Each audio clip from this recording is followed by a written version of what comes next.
ৰাইজৰ ৰুখত পৰিছে ৰূপহীহঁতৰ শিঙিমাৰী পাঞ্জাৱ নেশ্যনেল বেংকৰ মেনেজাৰ বীমাৰ ধন আনিবলৈ নৰেন্দ্ৰ মোদীলৈ যাবলৈ নিৰ্দেশ বেংক মেনেজাৰ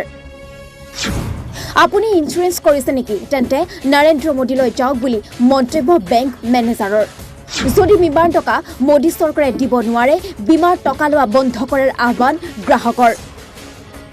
প্ৰধানমন্ত্ৰী জীৱন জ্যোতি বীমা যোজনাত আবেদন কৰি বিগত এক বছৰ ধৰি বঞ্চিত হৈ অহাৰ অভিযোগ উত্থাপন হৈছে বিগত এক বছৰে বঞ্চিত হৈ মেনেজাৰক প্ৰশ্ন কৰাত প্ৰধানমন্ত্ৰী নৰেন্দ্ৰ মোদীলৈ যাবলৈ নিৰ্দেশ শিঙিমাৰী পাঞ্জাৱ নেশ্যনেল বেংকৰ শাখা প্ৰবন্ধকৰ পশ্চিম শিঙিমাৰী আৰ্জিমন নেহাৰ নামৰ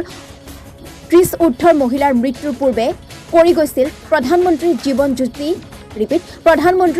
জ্যোতি বীমা মৃত্যু হোৱাৰ পিছত উক্ত বীমাৰ ধন বিচাৰি যোৱাত শাখা প্ৰবন্ধকৰ অদ্ভুত মন্তব্য নৰেন্দ্ৰ মোদীয়ে দিব ধন এফালে সজাগতা সভাৰ জৰিয়তে সকলোকে প্ৰধানমন্ত্ৰী জীৱন জ্যোতি বীমা যোজনা কৰিবলৈ আহ্বান আনফালে শিঙিমাৰী পাঞ্জাৱ নেশ্যনেল বেংকৰ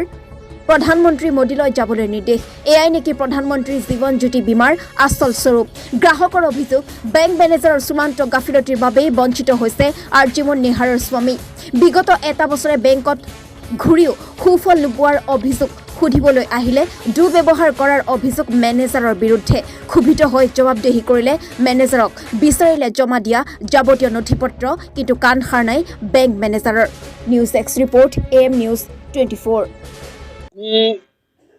এই পাঞ্জাৱ বেংকত এটা ক্লেইম কৰিছিলোঁ ইনচুৰ ক্লেইম আজি এবছৰ দিন হৈ গ'ল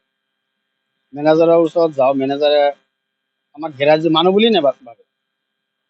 এদিন দুদিন তিনিদিনৰ পিছত গ'লোঁ মেনেজাৰে মোক কয় যে তুমি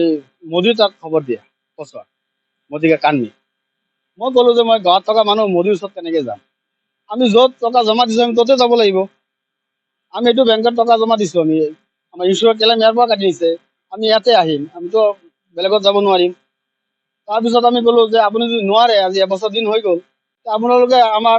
আপোনালোকৰ পেজত লিখি দিয়ক যে আমি নোৱাৰিলোঁ ক্লেইমটো কৰিবলৈ